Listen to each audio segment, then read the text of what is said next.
ለመላው የክርስትና እምነት ተከታዮች እንዲሁም ደግሞ ባህላዊ ሁነቱን ትሩፋቱን ለምታከብሩ ሁሉ ኢትዮጵያውያን ትውልደ ኢትዮጵያውያን በአጠቃላይ እንኳን ለደብረ ታቦር የቡሄ በዓል ዋዜማ ወይም መዳረሻ በሰላም አደረሳችሁ አደረሰን እንላለን። እንግዲህ እዚህ ስቱዲዮ አምረን ደምቀን ሽብርቅ ብለን እየተገኘ ነው። የቡሄ መዳረሻን በዓል ከናንተ ከኤንቢሲ የቅዳሜ ከሰዓት ልዩ የመዝናኛ ዝግጅት ተከታታዮቻችን ጋር ለማክበር ስለወደድን ነው። በዚህም እጅግ በጣም ደስ ይለናል። እንደሚታወቀው ኢትዮጵያ የባህል እንዲሁም ደግሞ የሃይማኖት ሀገር ናት። ሃይማኖታዊ መሰረት ያላቸው በዓላት በልዩ ሁኔታ በሃይማኖት መንገድ መከበሩ እንዳለ ሆኖ በባህላዊ መንገድ ደግሞ ድምቅ ብለው ይከበራሉ። ከነዚህ በዓላት መካከል ቡሄ አንደኛው ነው። ሃይማኖታዊ፣ ታሪካዊ እንዲሁም ደግሞ ባህላዊ መሰረቱ ምንድነው የሚለውን እንዲመልሱልን እዚህ ኤንቢሲ ስቱዲዮ እንግዳ ጋብዘናል። መምህር መክበብ ገብረ ማርያም ይባላሉ። አጭር ቆይታ የምናደርግ ይሆናል። አብራችሁን ሆኖ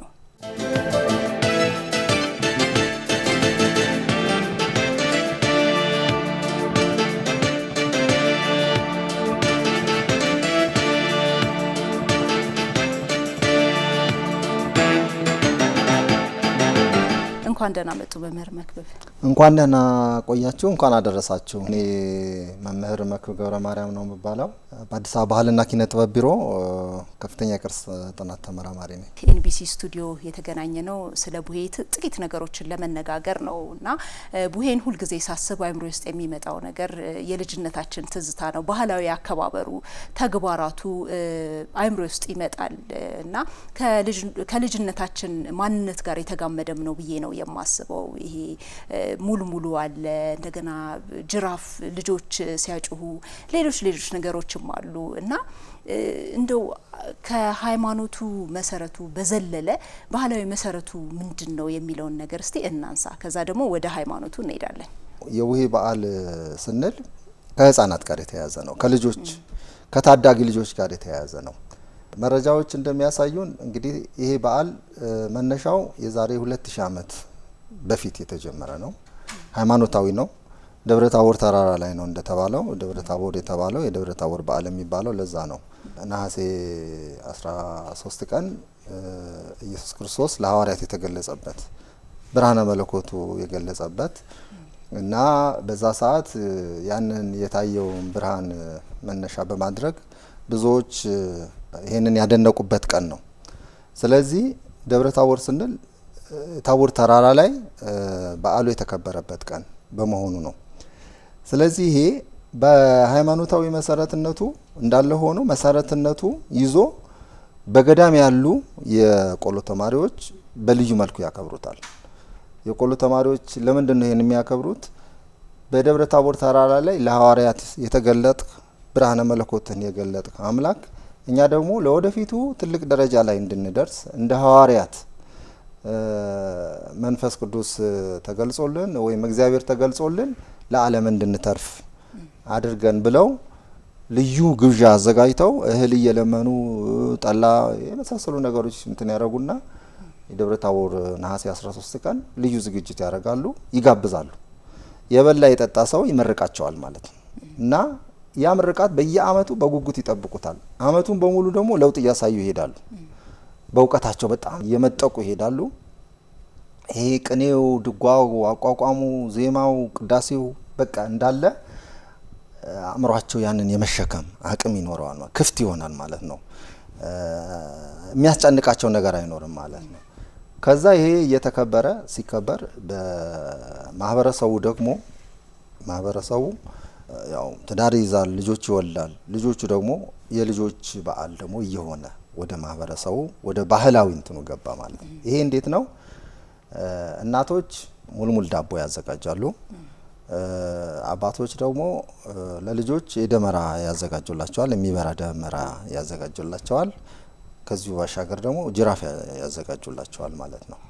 እንግዲህ ይሄ ጭራሮ ከየጫካ እየተለቀመ ምን እየተባለ እየታሰረ ለደመራ በሚመች መልኩ ያዘጋጃሉ። ይሄ ለምንድን ነው የሚሆነው?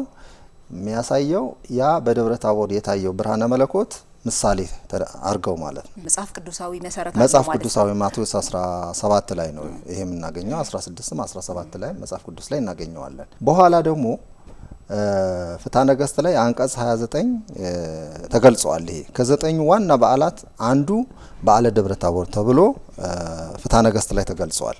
ከዛም በኋላ ደግሞ ወደ 318 ሊቃውንት እንደዚሁ ኒቂያ ላይ ተሰብስበው በመጽሐፈ ዲድስቅልያ ላይ ይሄንን ተመልክተው ዘግበውታል። እና ደስታ ተክለወልድ የሚባሉ ትልቅ የመዝገበ ቃላት ያዘጋጁ ኢትዮጵያዊ ምሁር አሉ፣ ሊቅ አሉ። በዓለም የታወቁ ናቸው። እሳቸው በዓለም የቋንቋ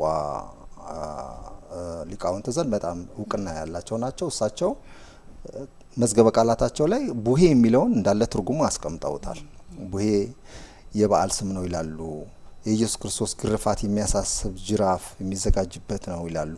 ቡሄ ማለት የብርሃን ብርሃናዊ፣ ብርሃኔ፣ የኔ ብርሃን፣ መብራቴ፣ ችቦዬ፣ ዳቦቴ ማለት ነው ብለው በእንደዚህ አይነት መልኩ ተርጉመውታል። እነዚህ ደግሞ መጽሐፎች ለኛ ምናችን ናቸው? ተንቀሳቃሽ ቅርሶች ናቸው። በተንቀሳቃሽ ቅርስነት እንመዘግባቸዋለን። እንግዲህ የማይዳሰስ ቅርስ አለው።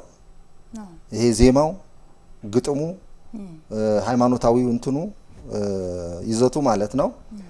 ተንቀሳቃሽ ቅርስ አለው። እነዚህ ደግሞ መረጃዎች የምናገኝባቸው።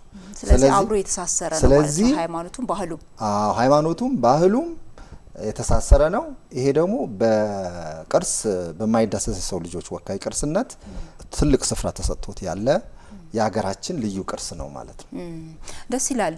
የልጆች በዓል ነው፣ ብዙ ጊዜ የልጆች በዓል ነው፣ ልጆች ነጻነታቸውን የሚያውጁበት በዓል ነው ብለው ሲናገሩ ሰምቻለሁ ከዚህ በፊትም በነበሩት ቃለ መጠይቅ ላይ። እንዴት ነው የልጆች በዓል ብቻ ሊሆን የቻለው? በምን ምክንያት ነው ይሄንን ያሉት? በመጀመሪያ ደረጃ ልጆች በዓመት አንድ ጊዜ የሚጫወቱበት ቀን ይህ ቀን ነው። ሌላ ቀን የላቸውም። እያንዳንዱ ቤት እየሄዱ እያንኳኩ ያንን ያው ዘመናዊ የሆነ ቆርኪ እንትን ያደረጉ ኮሽ እያደረጉ ሆያ ሆዬ እያሉ በዜማ እያሰሙ ግጥም እየደረደሩ ኢቭን ለቡሄ ያልወጣው ህፃን ልጅ አብሮ ይወጣል። የዛን ቀን የሚወጣበት ቀን ነው። አብሮ በቃ ደስ ይለዋል። አብሮ የሚቀላቀልበት ቀን ነው። ጎረቤት ደግሞ ተዘጋጅቶ ይሄንን ሙልሙል አዘጋጅቶ መቼም በአብዛኛው በገጠር አካባቢ ይሄ ነገር አለ። በጣም ለሆያ ሆዬ ልጆች ልዩ ክብር አለው። የገጠር ያው ነገ ይደርስልኛል የሚል ነገር በከተማ ከዘመናዊ ጋር ተያይዞ ብዙም እንትን የለውም፣ ግን አሁን እየተለመደ ነው እና ስለዚህ ወላጆች እናቶች በተለይ ይሄንን ይሰጣሉ። ሙልሙል ዳቦ አዘጋጅተው ሰፈር ለሚመጡ ልጆች ይሰጣሉ። ለምሳሌ በእንቁጣጣሹ ስዕል ሲያዞሩ እንደሚሰጡት ሁሉ ለቡሄ በዓል ደግሞ ሙልሙል ዳቦ ይሰጣቸዋል። ያላቸውን ቆሎ ይሰጣል፣ ሳንቲም ይሰጣል፣ ብዙ ነገር ነው የሚሰጣቸው እና ሲሰጣቸው ይመርቃሉ። እንግዲህ የልጆች ነው የምንለው ይሄ ነው። መጀመሪያ ልጆች ይመጣሉ፣ ስለ ቡሄ ይጫወታሉ።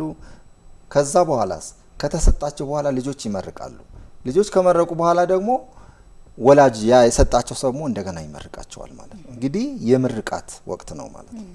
ልጆች ለወላጆች የሚመርቁበት፣ ለሰጣቸው የሚመርቁበት፣ ላበሰሩት የሚመርቁበት፣ እነሱ ደግሞ እንደገና ተመርቀው የሚሄዱበት በጣም ቅብብሎሽ፣ የምርቃት ቅብብሎሽ፣ ምርቃት እንደውም የሚፈስበት ለልጆች ምርቃት የሚፈስበት ወቅት ላይ ነው። ምርቃት ደግሞ በአገራችን ባህል ትልቅ እንትን አለው፣ ቦታ አለው። አሁን በዓል ሲሆን እንደዚህ ወደ ገጠር ከተለያየ ዓለም ላይ እየመጡ ቤተሰቦቻቸውን የሚጠይቁት ሰዎች ምርቃት ለማግኘት ብለው ነው። ሌላ ነገር ምንም ነገር ፈልገው አይደለም እና ያ ምርቃት ይሰራል። ስለዚህ ልጆች ይህንን ምርቃት ይዘው ባህላቸውን ጠብቀው ታሪካቸውን ጠብቀው ሀገራቸውን ወደው የትም ዓለም ቢሄዱ ስለ ሀገራቸው እያሰቡ እንዲኖሩ የሚያደርጋቸው ምንድነው? በልጅነታቸው የሚያገኙት ምርቃት ነው። ምናልባት ከዛ ጋር ከዘፈኑ ጋር በተያያዘ ሆያ ሆዬ ሆ ዘማዶ ጭስ ይጨሳል፣ አጋፋሪ ይደግሳል፣ ያችን ድግስ ውጪ በድንጋል ጋር ተገልብጬ ይሄ ግጥሙ ምናልባት ምንድነው መሰረቱ? እንግዲህ ይሄ ያው በተለያየ ሀገራችን ክፍል አለ። እኔ በጠቅስልሽ ደስ ይለኛል። ያው ከጥናቶች የተወሰነውን ባነሳለሽ። ለምሳሌ ደቡብ ጎንደር አካባቢ የቡሄ ስነ ቃል አለ። ነሐሴ 13 ቀን ነው ደቡብ ጎንደር። በዚህ በቡሄ ሰሞን ጸጉሩን የሚላጭ ልጅ ጸጉሩ የሚታጠበው በውሃ ሳይሆን በአጓት ነበር ይባላል። ዛሬ ይኑር አይኑር አላውቅም፣ ቢሆን ጥሩ ነው። እንግዲህ ከዚህ ጋር ተያይዞ ይህንን በማድረጋቸው ደግሞ ካደረጉ በኋላ ደግሞ ምን ብለው ይጨፍራሉ? ቡሄ ካለፈ ይሄ ስነ ቃሉ ነው። ቡሄ ካለፈ የለም ክረምት ዶሮ ከጮኸ የለም ሌሊት ይባላል። እዛ አካባቢ በአብዛኛው አንዳንድ ቦታም እንደዚሁ ይጠቀሳል። እና እነ እኝኝ ብላ እነ ቋቁሚት ዶሮም ከጮኸ አለ ሌሊት ይላሉ። እንደገና በተቃራኒው እነ ቁርቁሪት እነ ድንግዝግዚት ይላሉ። ሲጨፍሩ ደግሞ ምን ይላሉ? ቡሄ በሉ ልጆች ሁሉ አጨብጭቡ ዝም አትበሉ ይላሉ። ከዛስ ክፈት በለው በሩን የጌታዬን ክፈት በለው በሩን።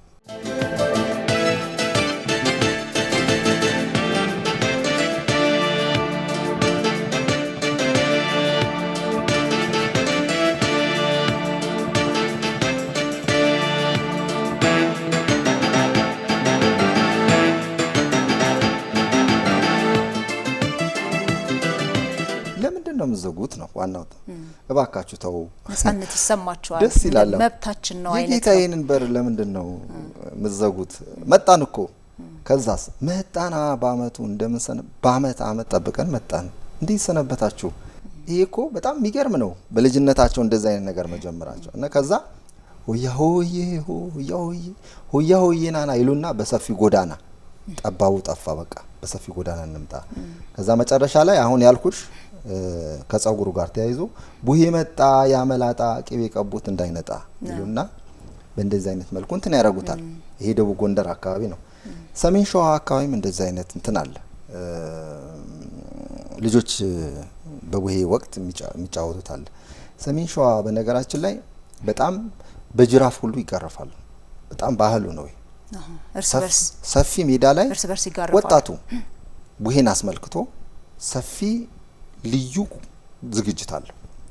ዝግጅት አለው እና እንዳውም እዚህ ከተማችን አብዛኛው ቦታ የሚሸጥ ጅራፍ አለ እና ያዘጋጁ ጅራፍ ሁሉ ለተለያዩ ቦታዎች ሽያጭ ሁሉ እንደ ኢኮኖሚ ምንጭ አድርገው ሁሉ ይጠቀማሉ። እና ምን ይላሉ እነሱ? የኔማ ጌታ ሆ የሰጠኝ ሙክት ሆ በለጭማ ነው ሆ ባለመልክት መስከረም ጠባ ሆ እሱን ሳነክት የኔማ እመቤት ሆ የፈተለችው የሸረሪት ድር ሆ አስመሰለችው ሸማኔ ጠፍቶ ሆ ማርያም ሰራችው እያሉ እንደዚህ ያደርጋሉ። ሰሜን ሸዋ አካባቢ ያሉ ሰዎች በጣም ያውቃሉ ይሄንን። እዛ አካባቢ የኖረ ሰው በጣም ሌላኛው ቡሄ ደቡብ ምዕራብ ወረኢሉ አካባቢ ወሎ ማለት ነው። በጣም በልዩ መልኩ ዜማ አላቸው እነሱ ራሳቸው። ምን ይላሉ እነሱ? ቡሄ በሉ ልጆች ሁሉ አጨብጭቡ ዝም አትበሉ። ጊዜያችን እኮ ነው፣ የኛ እድል ነው፣ የኛ ዘመን ነው። አጨብጭቡ ዝም አትበሉ። አንዱን አምጪው አታማርጪው፣ ወደ ጓዳ አታሩጪው፣ እባክሽን አምጪው ወደኔ አምጪው ነው። አንዱን አምጪው ያንን መላጣ ቅቤ ቀቢው እንዳይነጣ፣ ደስ አለኝ ደሴ ዳቦ ደንደሴ ይላሉ። እንግዲህ ይሄ እዛ አካባቢ በጣም በልዩ መልኩ የሚከበር እንደሆነ እናያለን። ሌላ ሸዋና እዚህ ምዕራብ ሸዋና ወለጋ አካባቢ ኦሮሚያም አካባቢ በጣም ይከበራል። እናቶች ናቸው የሚመርቁት። እናቶች ምን ይላሉ መሰለሽ? ሞራ አካናቲ ጫብሲ ጋና ናጋን ኑጌሲ ባራካና ኤቢፋን ኑጎዲ ይላሉ። ምን ማለት ነው ትርጉሙ? ሟርተኛውን እንዲህ ስበረው፣ ክረምቱን በሰላም አውጣኝ፣ ለመጪው ዘመን በሰላም አድርሰኝ፣ ዘመኑን የተባረከ አድርግልኝ ይላሉ። ማናቸው ይሄንን የሚሉት? እናቶች ናቸው። ከዛስ ልጆቹስ ይሄንን ምርቃት ከተቀበሉ በኋላ ደግሞ ልጆቹ ምን ይላሉ? ብርሃን ስጠን፣ ለብርሃን አድርሰን፣ ሟርተኛውን አጥፋለን ብለው እንትን ያደርጋሉ ማለት ነው። በጣም ደስ ይላል። አዲስ አበባችንም አለን፣ በኋላ አመጣዋለሁ። ያው ዞሮ በባህላዊ መንገድ በዚህ መልኩ መከበሩ እጅግ በጣም ደስ የሚያሳይ ነው። አንዳንድ ቤተሰብ በነገራችን ላይ ከሆያውዬ እንደው ከአበባዮሽ ጋርም እንዲሁ በተገናኘ ልጆቻቸውን ይከለክላሉ። ሆያውዬ እንዳይሉ የሚከለክሉ ቤተሰቦች አሉ። የራሳቸው ምክንያት ሊኖራቸው ይችላል። ግን ሆያውዬ ባለማለታቸው ምክንያት ልጆች የሚያጡት ነገርስ ምንድነው? በማለታቸው ውስጥ ደግሞ ምክንያት የሚያገኙት ነገር ምንድነው? ራሳቸው ላይ የሚጨምሩት ነገር የሚለውን እናንሳ። አንደኛ ይሄ ልጆች እየተለማመዱ ነው፣ አደባባይ መውጣት እየተለማመዱ ነው፣ መነጋገርን እየተለማመዱ ነው። መመረቅን ማመስገንን እየተለማመዱ ነው። ምርቃት የሚለውን ነገር ደግሞ ሲቀበሉ ምርቃት ምን እንደሆነ የሚያውቁበት ነው። በሁለተኛ ደረጃ ደግሞ እንግዲህ ልጆች ብዙ ጊዜ ይማራሉ። ሲማሩ ትምህርት ቤት የሚያፍሩ ነው የሚሆኑት እንደዚህ ካልተለማመዱ። እንደዚህ ከጓደኞቻቸው ጋር አደባባይ ላይ ወጥተው ካልተጫወቱ፣ ጎረቤት እየሄዱ ድምጻቸውን ካላሰሙ በመልካም ነገር ማለት ነው እና ጫና ነገር ይፈጥርባቸዋል። ኦኬ የሞራል የመነቃቃት ነገር አይኖራቸውም ማለት ነው እና ስለዚህ ይሄ ልጆቻቸውን እንዲነቃቁ ነው ወላጆች ማድረግ ያለባቸው እንጂ ፈዛዛ እንዲሆኑ ማድረግ የለም። በማህበራዊ ጉዳይ ላይ፣ በታሪካቸው ላይ ማንነታቸውን በሚገልጽ በማናቸውም ነገር ይሄ መነሻው ሃይማኖታዊ ይሁን እንጂ ያው ወደ ባህሉ ሁለቱም ጋር አለ። ሃይማኖታዊም አለ፣ ባህላዊም አለ። የተሳሰረ ነው፣ ምን ለየው አይደለም።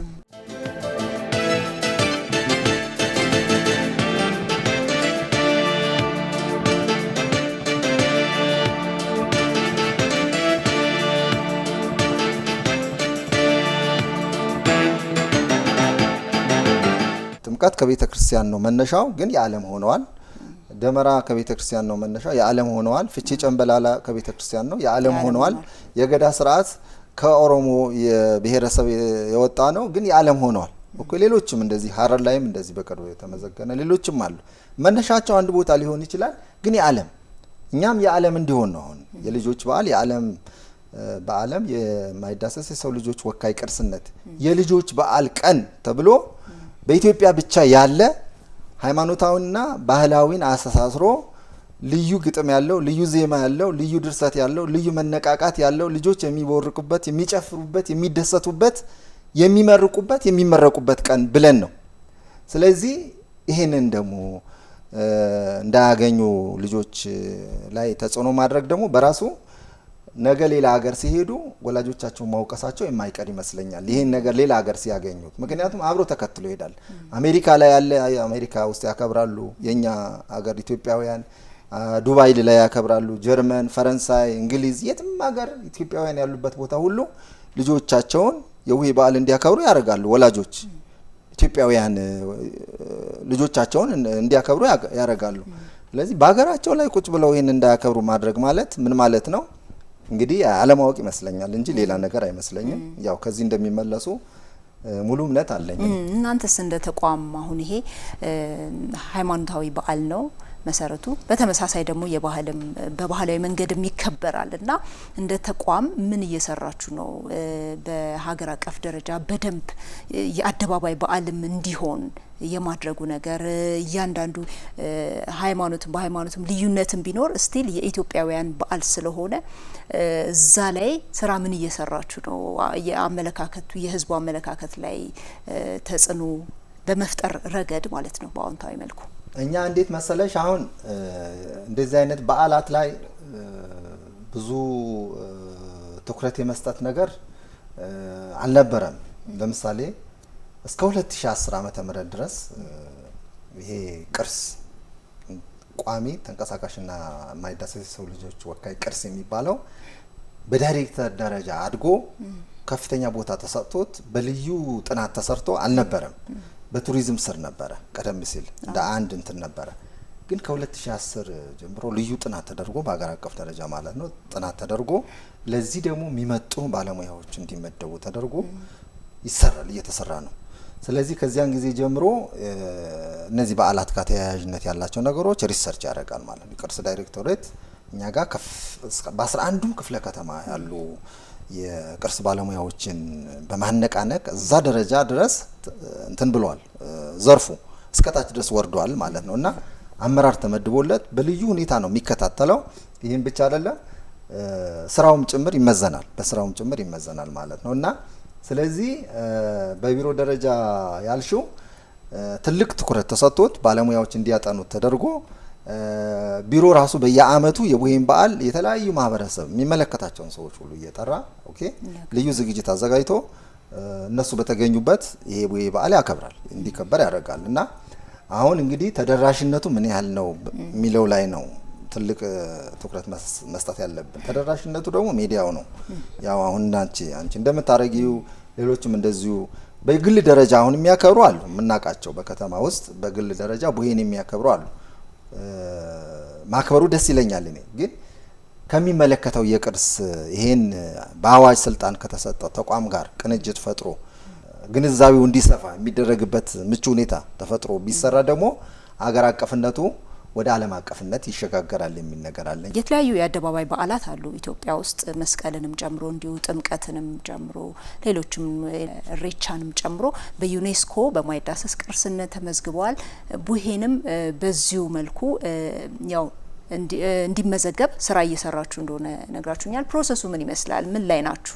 እኛ አሁን ለሌሎች ሞዴል ለመሆን ነው እየሰራን ያለ ነው። እንግዲህ በአብዛኛው ብዙ ነገሮች ከከተማ ሞዴል ስራ ይወሰዳል ተብሎ ይጠበቃል። ለምን?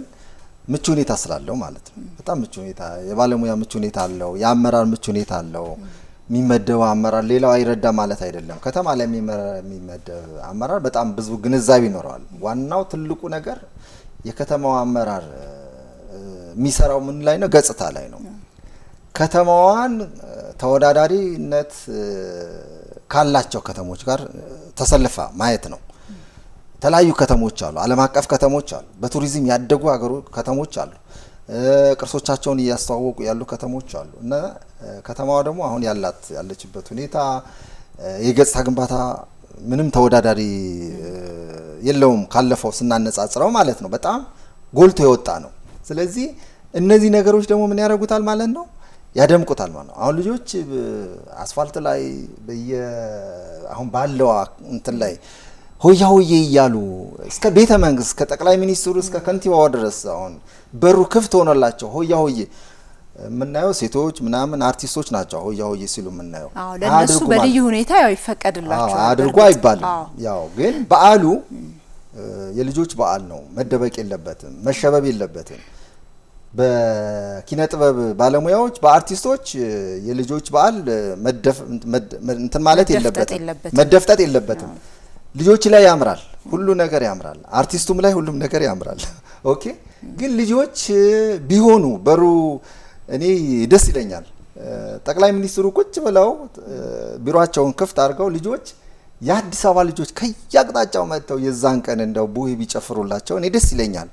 የከተማዋ ከንቲባችን እንደዚሁ ክብርት አዳነች አቤቤ በራቸውን ክፍት አድርገው የዛን እለት ሁሉ እነዚህ ልጆች ቢመርቋቸው፣ እርሶ የኛ ኖት ቢሏቸው፣ እሳቸው ደግሞ የኔ ናችሁ ቢሏቸው፣ እኔ በቃ ልባዊ መተሳሰብ አለ አይደል? ልባዊ ትስስር ሁሉም ጋር ለሀገር ያለን ራዕይና ለሀገር ያለን መልካም መሳቢያ አንድ አይነት ይሆናል ማለት ነው። እና ልጆች ስለዚህ በዚህ እለት ሁሉም ሰው በሩን ክፍት ሊያደርግላቸው ይገባል ነው። ከላይ ጀምሮ ከሰማይ ከእግዚአብሔር ተከፍቶላቸዋል፣ በምድራዊ ደግሞ እንደዚሁ ክፍት እንዲደረግላቸው ነው እንደ ማሳሰቢያ የምንሰጠው። ስለዚህ ልጆች ህፃናት ምንም ነገር እንዲቀየሙን መሆን የለበትም።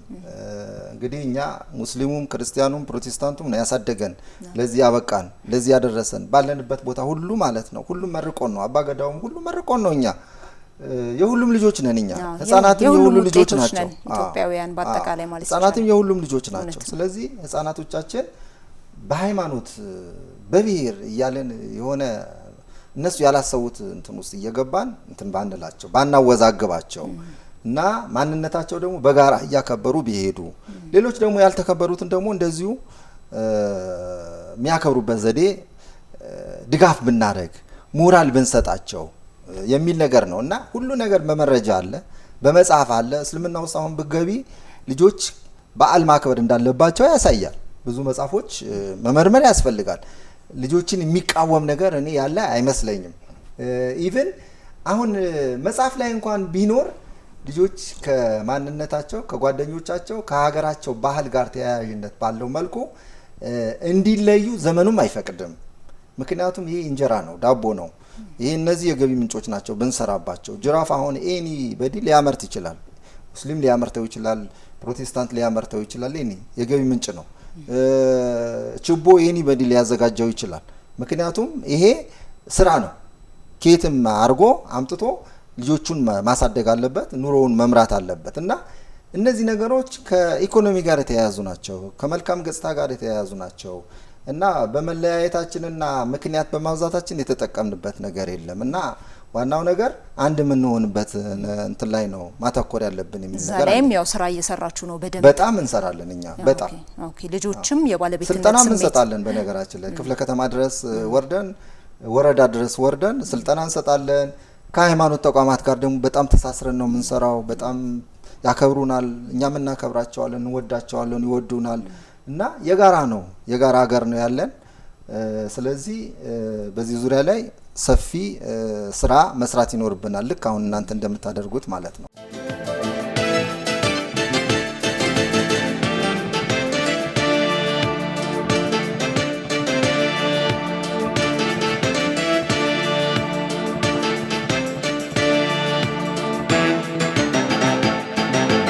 በኤንቢሲ የቅዳሜ ከሰዓት ልዩ የመዝናኛ ዝግጅት ክፍል ስም ምኞታችን እጅግ በጣም ከፍ ያለ ነው። ይሄ የቡሄ በዓል ወይም የደብረ ታቦር በዓል በዩኔስኮ ተመዝግቦ እንደ አንድ የማይዳሰስ ቅርስ ተመዝግቦ የምናይበት ጊዜ ሩቅ ነው ብዬ አላስብም። በቅርቡ ይሆናል ብዬ አምናለሁ። እንግዲህ መልካም፣ ምናልባት በመጨረሻ ሊያስተላልፉት የሚፈልጉት መልእክት ካለ ወይም እንኳን አደረሳችሁ መልእክት ካለዎት እድሉ ልስጦት። እስቲ እንመረቅ በቃ ወላጆች ይመርቁን እና ልጆችን ለወላጆች እናቀርባቸው፣ ለሽማግሌዎች እና ምርቃት ይጠቅመናል ነው ዋናው ነገር እና የምርቃት ዘመን ነው።